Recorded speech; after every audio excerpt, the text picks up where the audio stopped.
Good evening students. हमने अभी तक एल्कोहल का जनरल इंट्रोडक्शन, फिनोल ईथर का जनरल इंट्रोडक्शन, एल्कोहल ईथर और फिनोल का आईपीसी नेम रीड कर लिया था। अब हम पढ़ेंगे एल्कोहल की प्रिपरेशंस, एल्कोहल को कैसे प्रिपेयर करते हैं। एल्कोहल को प्रिपेयर करने के लिए मैंने नोट्स आपकी ग्रुप में सेंड कर दिया है। वैसे एल्कोहल को प्रिपरेशन करने की मेथड में आपकी सिलेबस में केवल 3 ही मेथड दे रखी है। वो है फर्स्ट है फ्रॉम एल्किन्स, सेकंड है फ्रॉम कार्बोनिल कंपाउंड्स और थर्ड है ग्रिग्नार्ड रिजेंट्स से। तो हम फर्स्ट रीड करेंगे। फर्स्ट में है अपने पास ये फ्रॉम एल्किन्स या बाई एल्किन्स। एल्किन्स से भी हम दो तरीके से, 2 टाइप्स से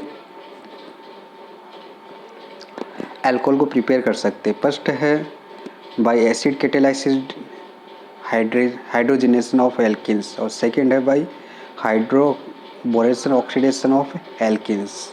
ओके, इसके बाद सेकंड है कार्बोनिल कंपाउंड। कार्बोनिल कंपाउंड के बारे में अपने 11th में कुछ पढ़ा था, कौन कौन से कंपाउंड होते हैं, जैसे कीटोन है, एल्डिहाइड है, कार्बोक्सिलिक एसिड है, एमाइड है, एस्टर्स है। ठीक, इन सभी से हम एल्कोहल को प्रिपेयर करेंगे। थर्ड है अपने पास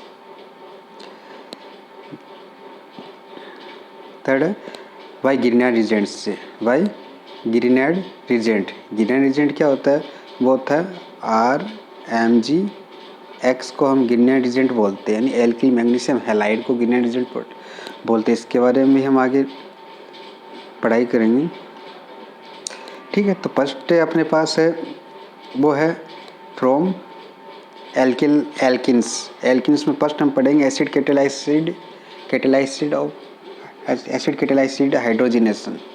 इसमें क्या होता है कि जब हम एल्किन की रिएक्शन वाटर के साथ करवाते हैं, किसी भी एल्किन की रिएक्शन वाटर के साथ करवाते हैं इन presence of acid catalysis. Acid का मतलब हम कंसनट्रेट H2SO4 HCl वगैरह लेते हैं ना, इसकी प्रेजेंस में इस रिएक्शन को करवाते हैं तो अल्कोहल बनता है। जब क्या होता है, when alkene react with water molecule in presence of acid catalysis then form alcohols. अब होता क्या है कि आपने 11th क्लास में पढ़ा कि एल्किन्स होती है वो 2 टाइप्स की होती है। एल्किन्स 2 टाइप्स की होती है। फर्स्ट एल्किन होती है वो सिमेट्रिकल एल्किन है, सेकंड होती है असिमेट्रिकल एल्किन। सिमेट्रिकल और अनसिमेट्रिकल एल्किन्स में क्या डिफरेंस होता है? मैंने बताया कि सिमेट्रिकल एल्किन में डबल बॉन्ड के दोनों तरफ सेम ग्रुप जुड़े रहते हैं। डबल बॉन्डेड कार्बन होते हैं, उनके दोनों तरफ सेम एल्किल ग्रुप या हाइड्रोजन जो भी जुड़े होते हैं उनको सिमेट्रिकल एल्किन के बोलते हैं। जैसे हम बात करें, ये है, अब इसके इधर R है और इधर R है और एक हाइड्रोजन है और हाइड्रोजन है। अब ये डबल बॉन्डेड कार्बन के साथ एक एल्किल और एक हाइड्रोजन, इसके साथ एक एल्किल और एक हाइड्रोजन जुड़ा होता है, इसको बोलते हैं सिमेट्रिकल एल्किन। ऐसे ही मान लो कि ये हम बात करें, ऐसे ही हम इसकी बात करते हैं।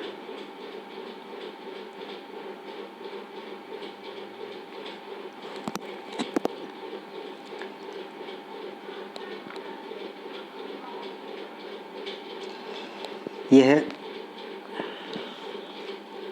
C। अब इधर दोनों तरफ हाइड्रोजन है। जैसे हम बात करें एथीन, तो ये क्या है? सिमेट्रिकल एल्किन है। ओके,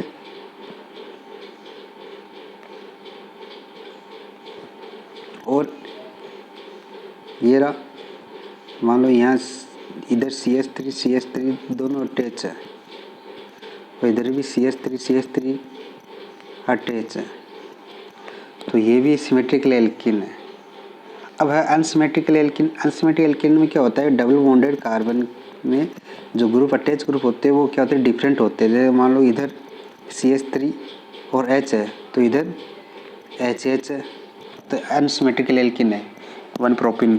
इसका नेम क्या है, 1 प्रोपिन। अगर मान लो कि ये है यहाँ CH3 है और इसके साथ CH3 और H है तो ये भी अनसिमेट्रिकल एल्किन है। ओके, तो सिमेट्रिकल अनसिमेट्रिकल एल्किन में प्रोडक्ट अलग अलग बनते हैं। सिमेट्रिकल एल्किन में तो क्या होता है कि किधर इसमें जब हम इसकी रिएक्शन, यह सिमेट्रिकल एल्किन है, इसकी रिएक्शन हम वाटर मॉलिक्यूल से करवाते हैं एसिड की प्रेजेंस में। तो एसिड की प्रेजेंस में तो क्या होता है कि किधर भी इस कार्बन के साथ H जुड़े, इसमें होता क्या है कि इस रिएक्शन में मैकेनिज्म पढ़ते हैं। तो इसमें क्या है कि ये है CH2 सिमेट्रिकल एल्किन है और इसकी रिएक्शन वाटर से करवा रहे हैं एसिड की प्रेजेंस में। तो अब इसमें क्या है कि ये कार्बन है, यहाँ CH2 और यहाँ CH2। अब इसमें क्या होता है कि इस रिएक्शन में एक कार्बन पर हाइड्रोजन अटैच होता है, दूसरे पर हाइड्रोक्सिल ग्रुप अटैच होता है। तो इस कार्बन पर H और इस कार्बन पर OH जोड़ दो तो क्या बना, एथेन 1 होल। ठीक है, एथेन 1 होल। या फिर हम इसकी बात करें CH2 तो इस कार्बन पर OH जोड़ दो और इस पे H जोड़ दो तो भी एथेन 1 ओल ही है। यानी किसी कार्बन OH जुड़े हमेशा प्रोडक्ट एक ही बनता है, एथेन 1 ओल। यानी सिमेट्रिकल एल्किन में OH किधर भी अटैच हो सेम प्रोडक्ट बनता है। लेकिन हम बात करें अनसिमेट्रिकल एल्किन की, ये हमारे पास अनसिमेट्रिकल एल्किन है 1 प्रोपिन, 1 प्रोपिन। अब इस पर अगर हम वाटर को ऐड करवाएं एसिड की प्रेजेंस में तो होता क्या है कि दो तरह के प्रोडक्ट बन सकते हैं। एक तो हो सकता है कि OH इस पर अटैक करे और एक होता है OH इस पर अटैक करे। अगर इस पर अटैक करेगा तो ये बनेगा,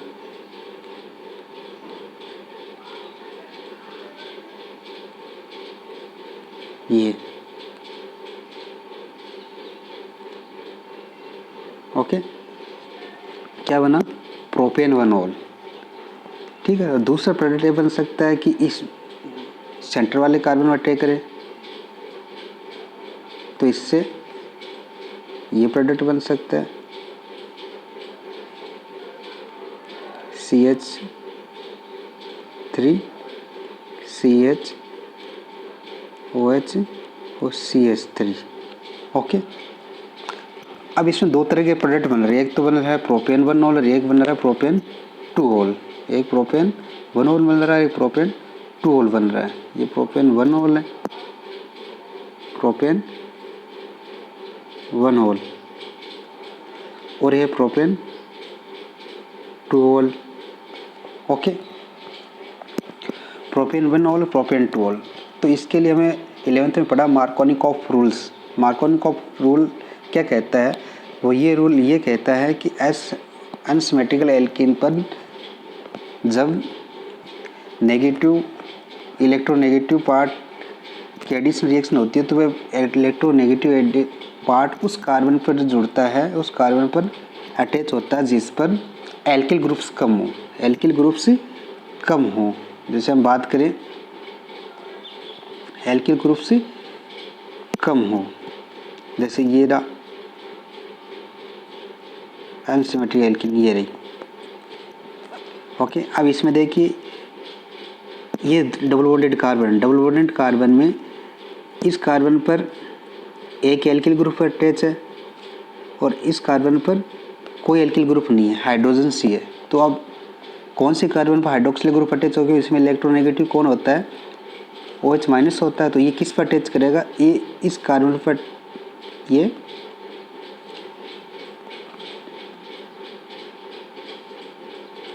इस कार्बन पर जुड़ेगा जिस पर एल्किल ग्रुप ज़्यादा और हाइड्रोजन कम होते हैं। ये अपने 11th क्लास में पढ़ा था। तो मार्कोनी रूल क्या कहता है कि इस प्रकार अनसिमेट्रिकल एल्किन में एडिशन रिएक्शन जो प्रोडक्ट बनता है, फाइनली प्रोडक्ट बनता है, वो वह बनता है जिसमें डबल बॉन्डेड कार्बन पर इलेक्ट्रोनेगेटिव पार्ट जुड़ता है। अब इसमें डबल बॉन्डेड कार्बन दोनों थे, दोनों में से इस कार्बन पर इस कार्बन पर एल्किल ग्रुप कम है तो यहाँ OH जुड़ा और ये बना फाइनली प्रोडक्ट। वैसे दोनों ही बनते हैं लेकिन ये मेजर बनता है, लगभग 80 या 90% बनता है ये, जिस पर OH part negative OH group उस कार्बन जुड़ता है जिस पर एल्किल ग्रुप ज़्यादा होते हैं और ये कम बनता है। इसलिए अधिकतर हम रिएक्शन में ये लिखते हैं, ये वाला नहीं लिखते। कौन सा? ये प्रोडक्ट लिखते हैं। ठीक है, ये था। अब इसकी मैकेनिज्म की बात करें अपन,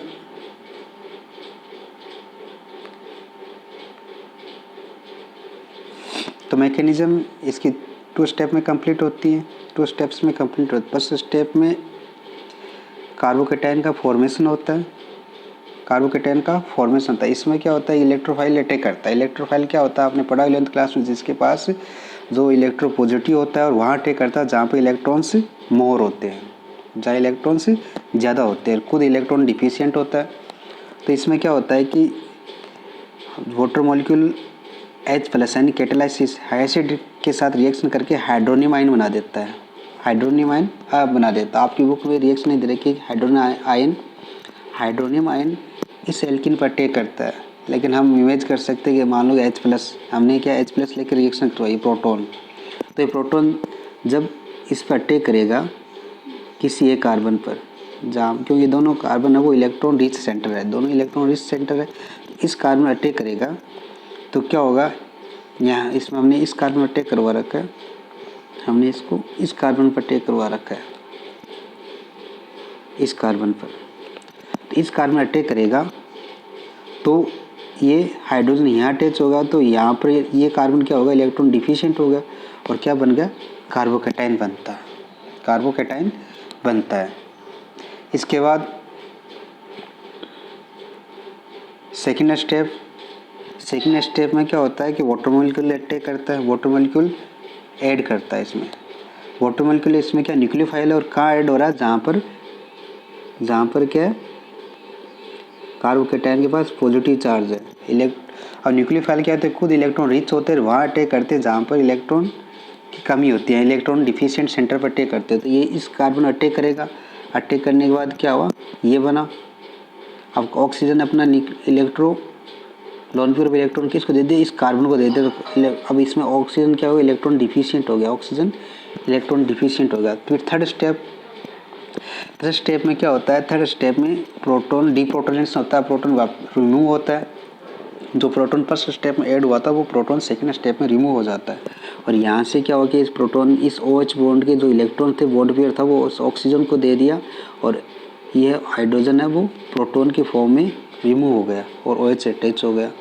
इस प्रकार ये रिएक्शन 3 स्टेप में कंप्लीट होती है। फर्स्ट स्टेप प्रोटोनेशन और formation of carbocation, second attack of water molecule, third deprotonation.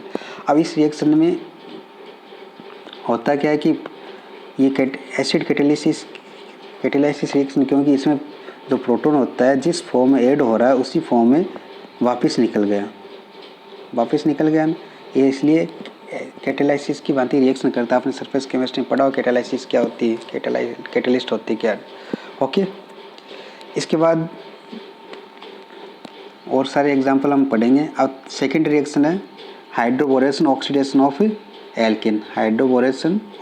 Of alkenes. अब ये रिएक्शन क्या है कि ये रिएक्शन भी 2 स्टेप में कंप्लीट होती है, मान सकते हैं। फर्स्ट स्टेप है वो है कि we suppose that the reaction is complete in 2 steps. First step है hydroboration of alkenes, very important reaction for exam, very important reaction है हाइड्रोबोरेशन ऑक्सीडेशन। ओके, तो इस रिएक्शन में क्या होता है कि फर्स्ट स्टेप में जो डाइबोरेन होता है, डाइबोरेन का फॉर्मूला होता है V2H6। अपनी इनऑर्गेनिक केमिस्ट्री में पढ़ेंगे, पी ब्लॉक पढ़ेंगे तब। डाइबोरेन का फॉर्मूला होता है H2B6। ओके, ये डाइबोरेन एल्किन से रिएक्ट करती है, एल्किन से रिएक्ट करती है। हम क्या कि जब भी रिएक्शन करेंगे तो अधिकतर इसको डाइबोरेन को हम इसका हाफ मॉलिक्यूल लेते हैं, हाफ मॉलिक्यूल इसका हाफ मॉलिक्यूल लेते हैं अपन, डाइबोरेन का हाफ मॉलिक्यूल ये V2H6, इसका हम हाफ मॉलिक्यूल क्या होता है वो लिखते हैं हम VH3, ये लिखते हैं। Okay, half molecule. तो इसकी रिएक्शन BH3 से करवाते हैं तो क्या बनेगा। अब इसमें क्या है कि जो ये एक एडिशन रिएक्शन है और ये हम अनसिमेट्रिकल एल्किन की बात करते हैं।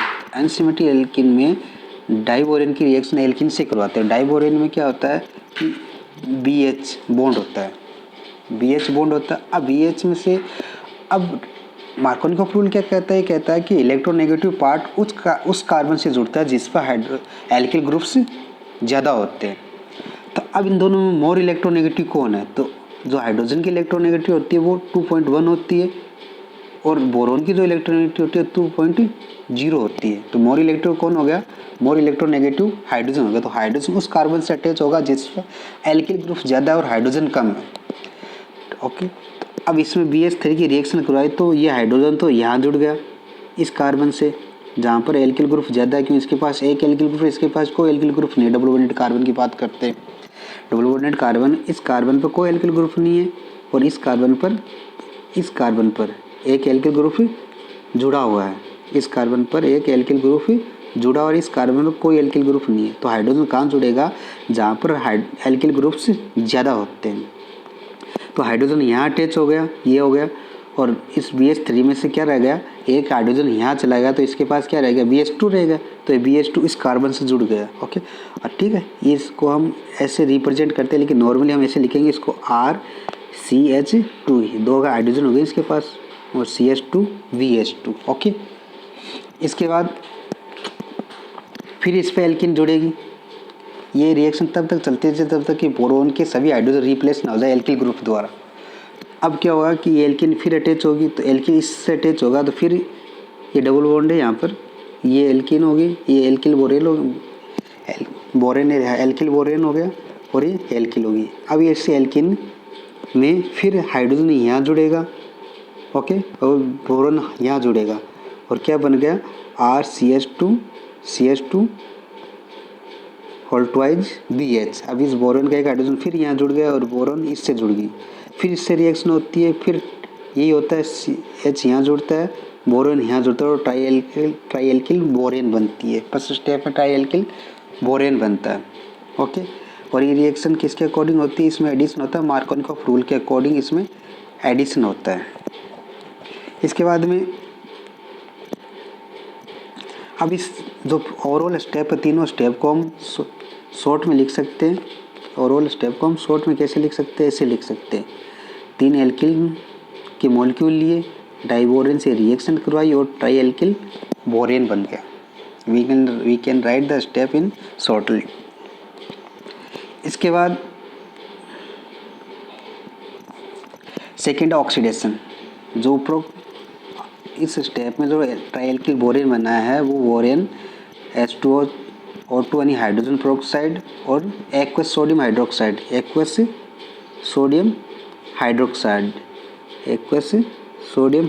से रिएक्शन करके प्राइमरी एल्कोहल बनाता है। हमेशा इसमें 1 डिग्री एल्कोहल ही बनता है ऑक्सीडेशन हाइड्रोबोरेशन रिएक्शन में। हाइड्रोबोरेशन ऑक्सीडेशन रिएक्शन हमेशा 1 डिग्री एल्कोहल ही बनता है, ध्यान रखिए ना, एग्जाम के लिए इंपॉर्टेंट है। तो ट्राई एल्किल बोरेन की रिएक्शन H2O2 यानी हाइड्रोजन पेरोक्साइड और एक्वस सोडियम हाइड्रोक्साइड से करवाई तो क्या हुआ कि अब ये बोरोन यहाँ से हट गया, यहाँ क्या जुड़ गया, जिस कार्बन से बोरोन जुड़ा था उस कार्बन से अब OH जुड़ सकता है, OH जुड़ गया और 1 डिग्री एल्कोहल बन गया और ये ट्राई हाइड्रोक्सिल बोरेन बाहर निकल गया, इसे बोरिक एसिड भी कहते हैं, ये बाहर निकल गया। ओके, और इस प्रकार इसमें 1 डिग्री एल्कोहल बनता है। और इस रिएक्शन जो फाइनली प्रोडक्ट बना वो किसके अकॉर्डिंग, एंटी मार्कोनिकॉफ रूल के अकॉर्डिंग बना।